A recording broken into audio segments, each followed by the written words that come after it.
So friends, अब हम नया टॉपिक स्टार्ट करते हैं ऑपरेटर्स। जैसा कि हमने वेरिएबल्स पढ़े थे, वेरिएबल्स में हमने आपको बताया कि वैल्यू को स्टोर कराने के लिए हम वेरिएबल काम में लेते हैं किसी भी प्रोग्राम में। तो वैल्यू स्टोर कैसे होगी, उसको कैसे स्टोर किया जाएगा और उसके ऊपर ऑपरेशन कैसे परफॉर्म किए जाएंगे। तो ऑपरेशन परफॉर्म करने के लिए हमें काम में लेने होंगे ऑपरेटर्स। तो first of all variables I think should be clear कि वेरिएबल्स हम किस तरीके से काम में ले सकते हैं किसी भी वैल्यू को स्टोर कराने के लिए, किसी भी प्रोग्राम के अंदर वैल्यू स्टोर कराने के लिए मेमोरी के अंदर।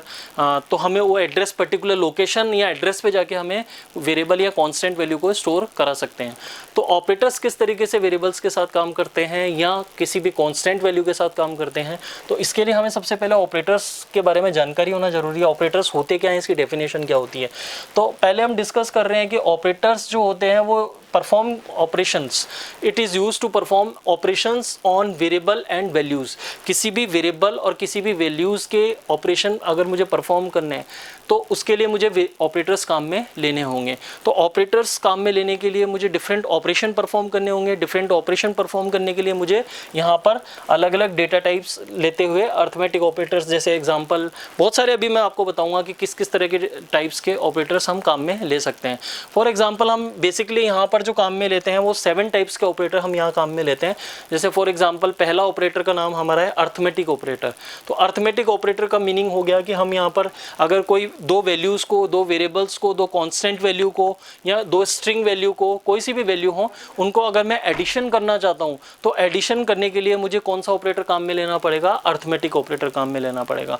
Then second one is subtraction. Subtraction भी हम अर्थमेटिक ऑपरेटर में ही काम में लेते हैं। अगर मुझे दो वैल्यू, मतलब इट मीन्स कि मुझे बड़ी वैल्यू में से छोटी वैल्यू को अगर मुझे लेस करना है, I want to less the value from big variable to less variable, तो मुझे इसके लिए सब्ट्रैक्शन काम में लेना होगा। The third one is multiply. Multiply, जब दो वैल्यूज़ को या दो वेरिएबल्स को हम मल्टीप्लाई करना चाहते हैं तो इस केस में हमें अगेन एक अर्थमेटिक ऑपरेटर जिसका नाम मल्टीप्लाई ऑपरेटर है वो हमें यहाँ पर काम में लेना होगा। इसी तरीके से हमें डिवीज़न ऑपरेटर भी काम में लेना होगा। डिवीज़न हम डिवाइड करने के लिए काम में लेंगे। ऑब्वियसली जब हम किसी एक वैल्यू में दूसरे वैल्यू का डिवीज़न करेंगे तो उसके लिए हमें यहाँ पर वेरिएबल काम में लेने होंगे। तो इसके लिए हम क्या करेंगे कि उसको डिवीज़न के थ्रू, हम अर्थमेटिक ऑपरेटर के थ्रू इसको ऑपरेशन को परफॉर्म करेंगे।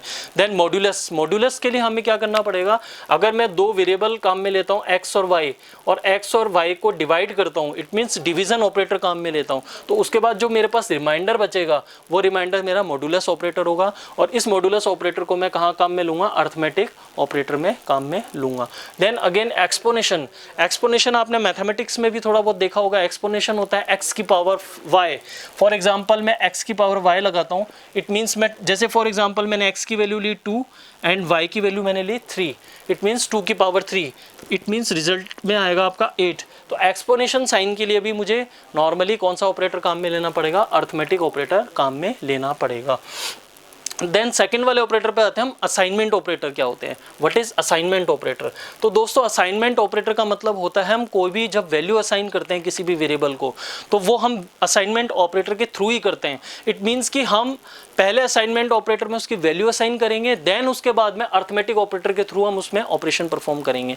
तो पहले तो ये क्लियर होना जरूरी है कि असाइनमेंट ऑपरेटर के अंदर हम लोग x की वैल्यू जैसे मैं बोलूँ तो $x is equal to 4 and $y is equal to 5। For example मैंने ये वैल्यू असाइन की, इट मीन्स असाइनमेंट ऑपरेटर के अंदर मुझे वैल्यू को असाइन करना है। This is called assignment operator. Assignment operator भी डिफरेंट टाइप के होते हैं। जैसे फॉर एग्जाम्पल अभी हमने डिस्कस किया इक्वल टू ऑपरेटर, जिसको हमने बोला ठीक है, जो वैल्यू असाइन करने के लिए काम में आता है।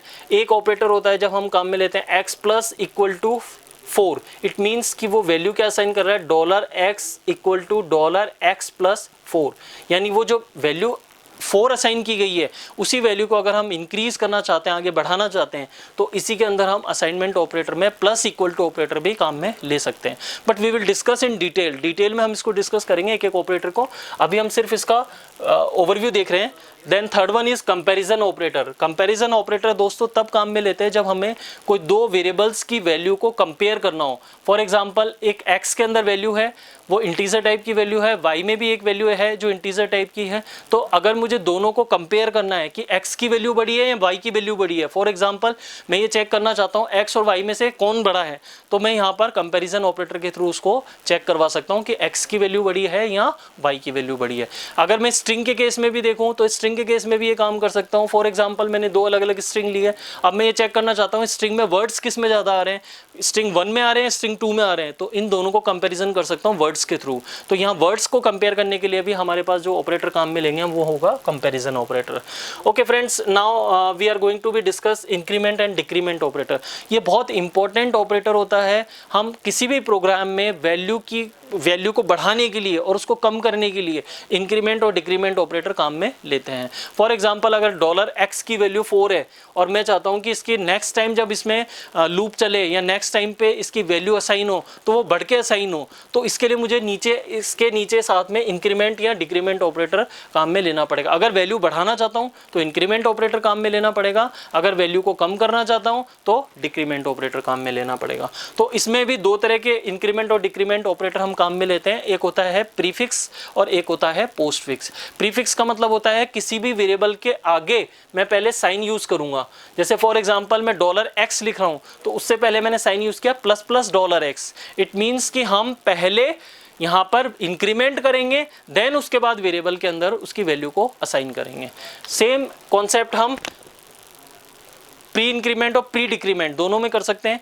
प्री इंक्रीमेंट में तो प्लस ऑपरेटर काम में लेंगे और प्री डिक्रीमेंट में हम माइनस ऑपरेटर काम में लेंगे। इट मींस कि अगर मैं कोई वैल्यू लेस करना चाहता हूं, पहले की वैल्यू से कम करना चाहता हूं, तो मुझे यहां पर वैल्यू माइनस में लेनी होगी। इट मींस ये वैल्यू को घटाता जाएगा और हर बार जब भी लूप चलेगा, जब भी स्टेटमेंट एग्जीक्यूट होगा, तो हर बार इसकी वैल्यू क्या होती जाएगी, लेस होती जाएगी।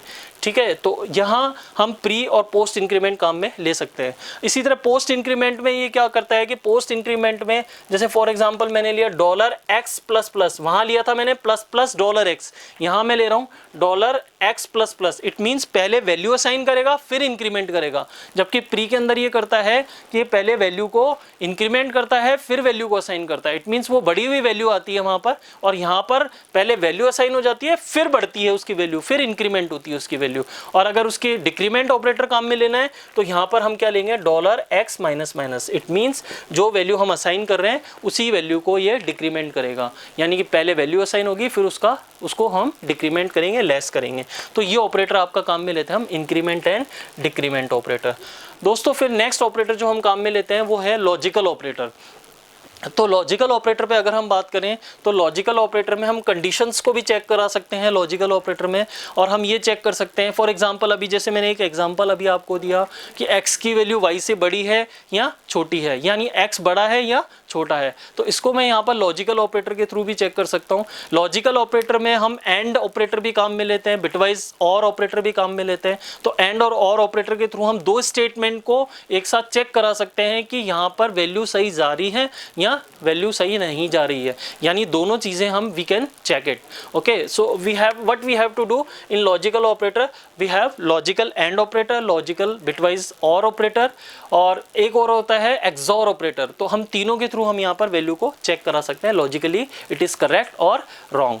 Okay, so next one is string operator. What is string operator? String operator हमेशा यूज में लिया जाएगा जब हम स्ट्रिंग वैल्यू को कॉन्केटिनेट करेंगे। कॉन्केटिनेट मीन्स जब हम दो वैल्यूज को ऐड करेंगे, दो वैल्यूज को ऐड करके मर्ज करेंगे या उसको स्प्लिट करेंगे स्ट्रिंग को, तो वहां पर हम काम में लेंगे स्ट्रिंग ऑपरेटर।